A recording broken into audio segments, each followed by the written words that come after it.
Olá pessoal, aqui é o professor Jean Valnei, Direito Administrativo. Hoje vamos trabalhar os poderes administrativos, um assunto que cai bastante nos concursos, principalmente porque ele traz um poder muito característico para o seu concurso, que é da Polícia Militar. Então ele traz o famoso poder de polícia, beleza? Vejam só, como é que a gente vai estudar os poderes administrativos? Os poderes administrativos eles são estudados de uma maneira bem técnica. Por quê? Porque eu preciso identificar as palavras-chave de cada um dos poderes. E essas palavras-chave, galera, você vai ter que tentar sempre ter elas em mente, porque a partir do momento que vocês encontrarem elas em sua prova, você já sabe de qual poder a banca está se referindo. Beleza? Então vamos lá. Vejam, dentro da administração pública, o que acontece? Lá a gente estudou no nosso primeiro encontro, que tinha se dizendo assim, que para a administração pública realizar o seu serviço, né, ele precisa ter uma supremacia. Ela precisa ter a supremacia do interesse público com relação ao particular. Porque a administração pública, ela está fazendo serviço em nome do Estado. Ela está fazendo serviço em nome da coletividade. Então, por conta disso, galera, vejam só, a administração pública, ela termina tendo poderes especiais. Então, o princípio da supremacia do interesse público sobre o particular entrega para a administração pública o quê? Poderes especiais. E esses poderes especiais são chamados de poderes administrativos. Olha só, como é que é o esquemazinho. Eu fiz um esquemazinho aqui bem legal, olha só. Princípio da supremacia do poder público sobre o particular cria o quê? Poderes especiais. Só que esses poderes especiais, vocês têm que entender que tem que sempre buscar o interesse público. Se aquele poder especial que a administração pública possui buscar sempre o interesse público, o ato vai ser um ato legal. Aquele ato praticado vai ser considerado um ato legal. Por outro lado, se a administração pública, normalmente o administrador público, utilizar esses poderes especiais em nome do próprio interesse dele ou de terceiros, que a gente chama de interesse privado, esse ato vai ser considerado ilegal. E todo ato ilegal para a administração pública, pessoal, ele vai ser considerado um ato chamado de abuso do poder, que é mais conhecido, mais popularmente conhecido como abuso de autoridade. Só que para a nossa aula, a gente vai levar em consideração abuso de poder. Por quê? Porque eu tinha um poder especial e esse poder especial eu desviei do interesse desse poder, levando em consideração o meu interesse privado. Então aí eu agi em abuso de poder. Só que assim, pessoal, o abuso de poder ele se divide em dois. E as bancas gostam muito de trocar esses conceitos. O abuso de poder ele se divide em excesso de poder e em desvio de poder, também conhecido pelo CESP como desvio de finalidade. Deixa eu falar para conversar com vocês com relação a isso. Veja, quando eu tenho excesso de poder, aquele agente ele é competente para realizar aquele ato. Só que o que é que ele faz? Ele excede no poder que a administração pública deu a ele. Vou dar um exemplo para vocês. O artigo 240 do Código de Processo Penal autoriza você, futuro policial militar, a fazer revista pessoal. Chegar na rua, bora malandro, mão na parede aí. Aí você vai lá e faz uma revista pessoal. O Código de Processo Penal, no artigo 240, autoriza que você faça isso. Mas a partir do momento que você, na hora que estiver fazendo a revista pessoal, der uma tapa no indivíduo, você já extrapolou no poder que a lei lhe dá. Ou seja, você agiu em excesso de poder. É por isso que o pessoal conhece como abuso de autoridade. Porque você tinha um poder que o Código de Processo Penal lhe deu, só que você excedeu naquele poder, porque ele não autoriza que você bata no indivíduo. Ficou claro? Então, o erro, o vício, quando eu falar em vício, é o erro, a falha, o vício aqui está na competência. Você ultrapassou a competência. Ou seja, você exacerbou a competência. Já o desvio de poder ou desvio de finalidade, ele é bem conhecido. Pelo próprio nome já dá para você mais ou menos entender. Veja, desvio de poder desviou da finalidade. Ou seja, a lei chegou para você e disse o seguinte: olha, administrador público, você vai ter que realizar o ato X. E se naquele momento você realizou o ato Y, você agiu em desvio de finalidade. Você desviou da finalidade do ato administrativo. Então o vício, o erro nesse daqui está na finalidade. O que é, professor, que as bancas gostam, por que as bancas gostam tanto de utilizar essas questões envolvendo esses dois tipos? Por quê? Porque ela simplesmente faz isso, ó, ela troca. E ela troca contando uma historinha. Um prefeito de uma cidade recebeu uma verba para construir uma escola e ele pegou o dinheiro, ele criou, comprou uma fazenda com dinheiro.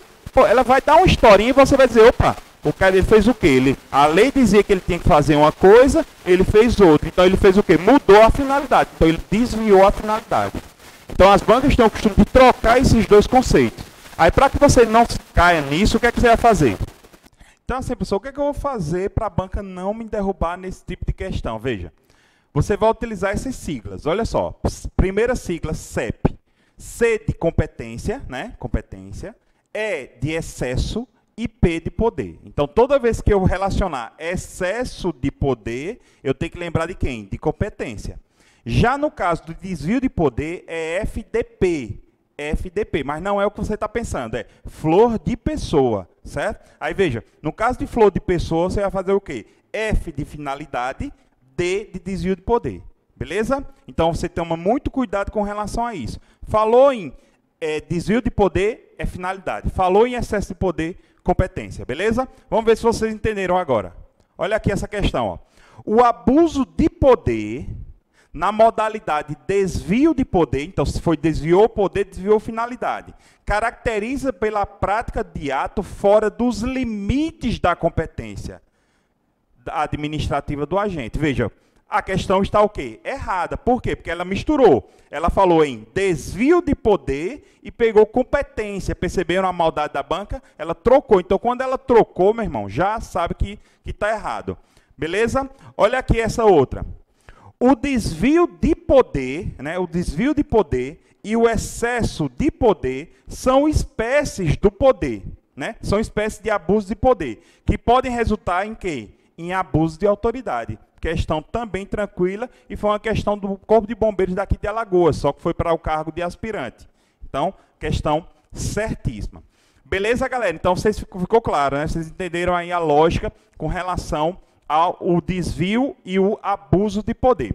Vamos agora entrar em poderes administrativos em espécies, beleza? Então, eu tenho aí os poderes administrativos em espécie, eu tenho aí, para lembrar, eu tenho o famoso iPod divino. Quem é mais antigo, um pouquinho, lembra que a Apple criou um MP3 que era chamado de iPod. Então, aqui eu tenho um iPod divino, por isso que eu coloquei aqui uma auréola, coloquei umas asinhas, para você lembrar, porque aqui são as iniciais dos poderes. iPod divino, eu tenho eles aqui, ó, poder hierárquico, de polícia, disciplinar, discricionário, vinculado, normativo ou regulamentar. Beleza? A gente vai explicar esses dois aí, né, de uma maneira mais oportuna. Vejam, didaticamente, eu começo a trabalhar os poderes administrativos pelo poder vinculado e poder discricionário. Tem uma parte da doutrina que diz que o poder vinculado e poder discricionário, ele não é um poder administrativo, e sim uma espécie de atos administrativos. Mas para a nossa aula não vai fazer diferença, porque quando a gente for estudar lá em atos administrativos, a gente vai ver a mesma coisa. Então, o que eu vou explicar agora, fica valendo também para a nossa aula de atos administrativos, que vai ser a nossa próxima aula. Beleza? Então, vamos lá. Vamos começar aqui por poder hierárquico, né? Então, quando eu falo poder vinculado, né? Então, veja só. O que é o poder vinculado? É o seguinte, poder vinculado é quando a administração pública, o administrador público, ele não tem margem de liberdade. Então, quando o administrador público ele está trabalhando, se ele se deparar com um ato vinculado, ele não vai ter margem de liberdade para trabalhar. A lei vai determinar o que ele tem que fazer, e ele só pode fazer o que a lei determina. Beleza? Então, nesse caso aí, eu tenho um poder vinculado. Olha só o conceito aqui, ó. Poder vinculado, também conhecido como poder regrado, é quando a lei atribui determinada competência, definindo todos os aspectos da conduta a ser adotada, sem atribuir margem de liberdade. Você lembra que eu falo sempre para vocês que vocês têm que ter em mente sempre as palavras-chave? Então, quando a banca falar sem margem de liberdade, você lembra do poder o quê? Vinculado. E se ela falar com margem de liberdade, você vai falar com o quê? Poder discricionário. Então, eu tive um cuidado na nossa aula de sempre marcar as palavras-chave. Então, quando eu falo, ó, galera, aqui é palavra-chave. Então, você na hora do seu prova, você vai ter que buscar essas palavras-chave para que você não rode nas questões. Olha aí essa questão, ó. No que concerne aos aspectos relacionados ao direito constitucional, ao direito administrativo e ao direito penal, julgue o próximo item. Em face do poder discricionário da administração pública, o policial rodoviário em serviço, diante de uma infração de trânsito em uma rodovia federal, deve agir com observância aos critérios de conveniência e oportunidade. Essa questão está errada. Por quê? Porque nesse caso, pessoal, o policial rodoviário federal, ele é vinculado a aplicar a multa. Porque a lei não determina que se por acaso o infrator de trânsito ultrapassar 100 km, onde uma via é de 60, o que é que vai acontecer? O policial rodoviário federal, ele vai ser obrigado a aplicar a multa. Por isso que é chamado de poder vinculado. Perfeito? Poder vinculado. Vamos lá, agora é o poder discricionário. Aí aqui o poder discricionário, qual é a palavra-chave que você vai ter que procurar? Margem de liberdade. Mas essa margem de liberdade é liberdade plena? Não, galera, olha só, é margem de liberdade. Então é como se o administrador público ele tivesse mais ou menos assim, ó. Ele tivesse daqui, né? Então só para mostrar para vocês, olha só. O administrador público vai ter daqui até aqui. Então, a margem de liberdade dele vai ser isso aqui, ó. Ele não pode ultrapassar isso. Então, aqui seria o quê? Uma margem de liberdade. Se por acaso ele vier para cá ou vier para cá, o que acontece? Ele já age o quê? O ato vai ser considerado ilegal. Ele já vai agir em abuso de poder. Entenderam? Então, é uma margem de liberdade. Ô, professor, e essa margem de liberdade é de acordo com o quê? Vai ser de acordo com a conveniência e a oportunidade do administrador público. Olha aí, ó. A discricionariedade, o legislador atribui certa, olha aí, ó, certa, é esse espaço aqui, ó, certa margem de liberdade, certo? Para que o agente público, diante da situação concreta, possa selecionar, entre outras opções definidas, a mais apropriada para defender o interesse público. E perceba que ele faz isso de acordo com duas palavras, conveniência e oportunidade. Quando for conveniente para o administrador público, ele realiza o ato. Quando for oportuno para o administrador público, ele realiza o ato. Perfeito? A 99%, puxando, acho que 99% dos atos administrativos, eles são discricionários. Raramente a gente encontra um ato vinculado. São poucos mesmo. Beleza? Olha como foi cobrado isso em concurso. Olha só. PRF, só que essa questão que eu estou trazendo para vocês, galera, é do curso de formação da PRF. Porque vocês sabem que lá dentro você vai ter que continuar fazendo provas. Porque você vai precisar ter uma classificação lá dentro, no curso de formação, para poder ficar mais antigo, né? Ficar mais antigo para poder escolher o local de lotação. Mesma coisa é na PM, galera. Quando você for aprovado na PM, você vai ter que fazer, no curso de formação, você vai fazer provas. E quando você faz provas lá dentro, vai chegar um ponto que sua nota for a mais alta, você se torna o mais antigo. E qual é a vantagem disso? Você vai ser o primeiro a ser promovido, você vai poder escolher o local onde você quer trabalhar, entendeu? Então essa é a vantagem também durante o curso de formação, continuar os estudos, beleza? Massa? Então vamos lá. Sendo o ato administrativo discricionário, órgão público ou agente público tem liberdade para praticá-lo, certo? Até essa vírgula tá ok. Respeitados os limites da lei, olha aí, a margem de liberdade, certo? E dos princípios administrativos. Sendo o ato vinculado, o administrador vincula-se a determinações da lei. Essa questão aqui, galera, foi uma aula. Vocês perceberam? Foi uma aula, né? Porque ele falou que, enquanto o ato discricionário, ele tem uma margem de liberdade, o administrador público pode trabalhar dentro de uma margem de liberdade, no ato vinculado, ele fica determinado exatamente ao que a lei determina. Perfeito? Então, questão correta. Bem, pessoal, então, vamos agora para o próximo poder. Olha só, poder hierárquico. Vejam, quando a gente fala em poder hierárquico, a gente está tentando trazer a ideia de hierarquia. escalonamento, hierarquia, posto, graduação. Você viu isso nas aulas de legislação aplicada à Polícia Militar de Alagoas, onde tem posto, graduação e assim vai. Mesma ideia aqui. Quando a gente fala em poder hierárquico, nada mais é do que uma capacidade de distribuir e escalonar os órgãos e agentes públicos. Então, quando a gente fala em poder hierárquico, a gente traz a ideia que o quê? Que quem está em cima manda em quem está embaixo. Quem está embaixo é subordinado. Quem está em cima é superior. E essa é a ideia do poder hierárquico. Olha só as palavras-chave que você vai ter que anotar. Distribuir, né? Eli Lopes Meireles é um doutrinador chamado administrativista que trata do direito administrativo, é um dos mais conhecidos, certo? Então ele fala, Eli Lopes Meireles, ele traz esse conceito, ó, que dispõe um poder executivo para distribuir e escalonar, olha só, distribuir e escalonar o quê? As funções e os seus órgãos.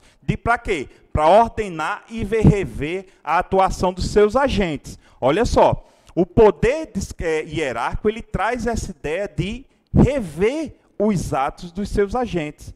Como assim? Se eu sou um superior em um determinado órgão público e o meu subordinado pratica um determinado ato, eu, como superior, eu posso rever os atos praticados por meu subordinado. Então, essa é a ideia. Beleza? Estabelecendo uma relação de subordinação. Então, quando a gente fala em poder hierárquico, a gente vai ter que lembrar de quê? De subordinação entre os servidores do seu quadro pessoal. Beleza? Então, vamos só para recapitular. Quais são as palavras-chave do poder hierárquico? Olha aqui, eu trouxe um esquemazinho. Ó. Funções do poder hierárquico são as palavras-chave. Distribuir órgãos e agentes, escalonar, ordenar e também rever o quê? Os órgãos e o quê? As atitudes dos seus agentes. Beleza? Gostaram aqui desse esquemazinho? Então, massa. Então, aqui eu tenho toda essa ideia do poder hierárquico. Veja só, eu tenho aqui agora trazer para vocês umas notas do poder hierárquico. Algumas informações com relação ao poder hierárquico. Olha só. Então, eu tenho aqui a primeira observação. Não existe hierarquia entre a administração direta e a administração indireta. Então, não existe hierarquia entre essas duas pessoas. Então, como não existe hierarquia entre essas duas pessoas, não há subordinação. Muito cuidado com isso. Não vai haver subordinação. Só que o poder hierárquico ele tem algumas atribuições, né? Que é conhecido como essa sigla aqui, certo? Para eu não ser censurado, vocês leem aí a sigla, ó, certo? Para que essa sigla? Olha só o que vai lembrar essa sigla. Fiscalizar, né, são as atribuições, ordenar, delegar ou avocar, anular e revogar. Então, o poder hierárquico ele faz exatamente isso. Ele faz essas atribuições. Professor, qual é que vai interessar para a gente nesse primeiro momento? Essas duas aqui. Delegação e avocação. Quando a gente for estudar atos administrativos, a gente vai trabalhar sobre anulação e revogação, beleza? Então, vamos lá. Vamos saber o que é delegação e avocação. Eu trouxe um esquemazinho aqui para vocês, olha só. O poder hierárquico, através do poder hierárquico, eu posso delegar uma função. E eu delego essa função para um subordinado meu. Mas também eu posso delegar essa função para uma pessoa que esteja no mesmo grau hierárquico. Beleza? Por exemplo, eu sou sargento do Corpo de Bombeiros. Então, quando eu quero delegar uma função, eu posso delegar para um subordinado meu. Eu chego para um cabo, um soldado, e digo, ó, fulano, faz isso assim, assim, assim. Então, eu estou delegando uma determinada função. Mas também eu posso delegar uma função para um par. O que é um par? Outro sargento.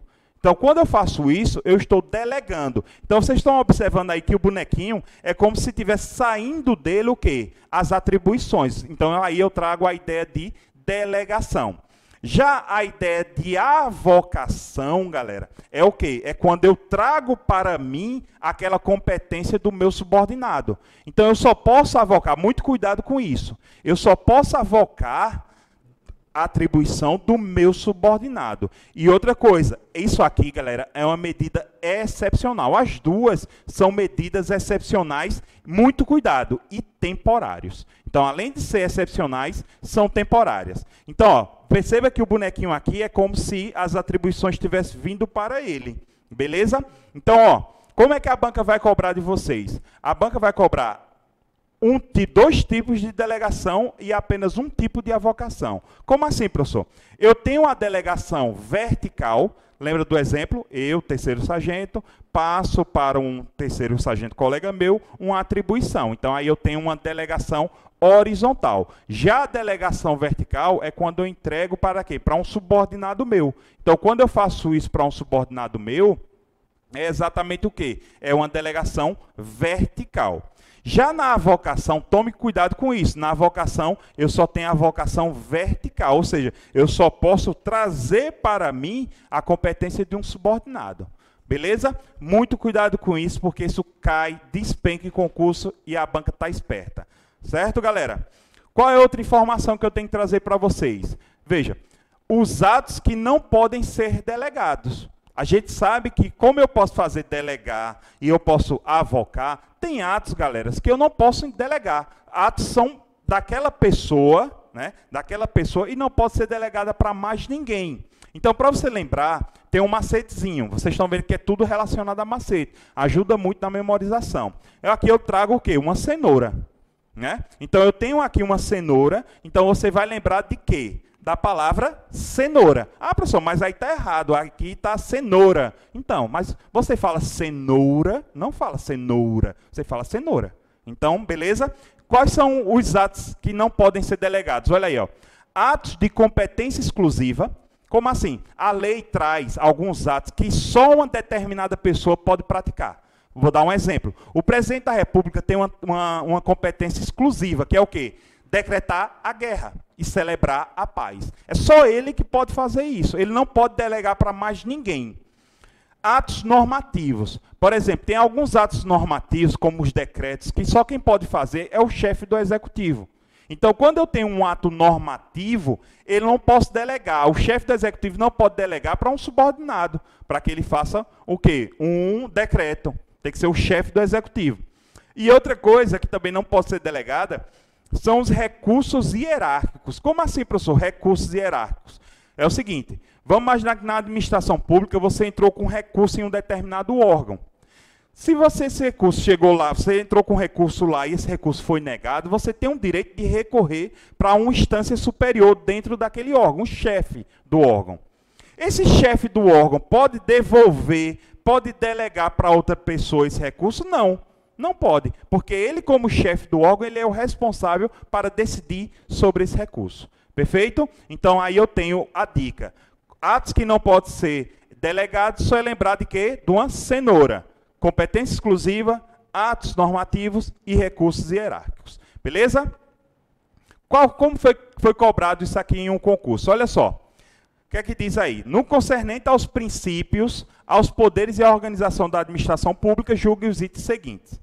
Ao apurar infrações e aplicar penalidades, olha só, apurar infrações e aplicar penalidades, os servidores públicos, a administração pública exerce o poder hierárquico. Não. Vocês viram, naquelas 4 palavras-chave, tinha alguma coisa relacionada de apurar infração ou aplicar penalidade? Tinha? Não tinha. Sacou? Isso aqui, galera, é o que a gente vai estudar daqui a pouquinho. É uma característica do poder disciplinar.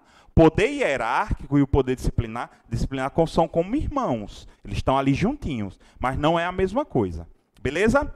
Então, por isso que essa questão ela se encontra errada. Olha outra. Um policial que estiver exercendo a função de comando, olha só, o policial está exercendo uma função de comando, pode chamar para si a competência de um agente subordinado? Parei naquela vírgula. Posso? Ele pode fazer isso? Pode. Vamos ver o restante da questão. Em caráter excepcional. Opa, beleza. Contudo, não poderá fazê-lo em relação ao colega de comando. Veja, o sargento aqui, né, o policial, ele trouxe para si, ou seja, ele avocou a competência de um subordinado. Ele pode avocar uma competência de uma pessoa que esteja no mesmo pé de igualdade dele? Não, porque a avocação só pode ser o quê? De baixo para cima. Por isso que essa questão se encontra errada. Beleza? Bem, aí a próxima questão aqui, ó. O que é que diz? No âmbito interno da administração direta do Poder Executivo, a manifestação do poder hierárquico entre órgãos e seus agentes. Olha só, Se eu tenho um órgão público e eu tenho os agentes vinculados a esse órgão público, é que ele tem entre eles hierarquia. Então, se tem hierarquia, é em decorrência do poder hierárquico. Então, por isso que a questão está completamente correta. Beleza? Vamos para o próximo bloco, viu, galera? Aguarde só.